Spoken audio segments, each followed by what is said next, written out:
वेदान्तवाक्येषु सदा रमन्तः भिक्षान्नमात्रेण च तुष्टिमन्तः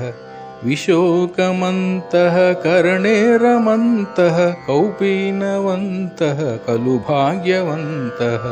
मूलं तरोः केवलमाश्रयन्तः पाणिद्वयं भोक्तुममन्त्रयन्तः श्रियं च कन्धामिव कुत्सयन्तः कौपीनवन्तः खलु भाग्यवन्तः देहादिभावं परिमार्जयन्तः आत्मानमात्मन्यवलोकयन्तः नान्तं न मध्यं न बहिः स्मरन्तः कौपीनवन्तः खलु भाग्यवन्तः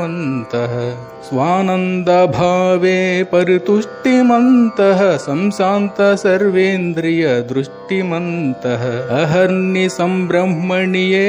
रमन्तः कौपीनवन्तः खलु भाग्यवन्तः ब्रह्माक्षरं पावनमुच्चरन्तः पतिं पशूनां हृदि भावयन्तः भिक्षासनादिक्षु परिभ्रमन्तः कौपीनवन्तः खलु भाग्यवन्तः कौपीनपञ्चरत्नस्य मननं याति यो नरः विरक्तिं धर्मविज्ञानं लभते नात्र संशयः इति श्रीशङ्करभगवत्पादविरचित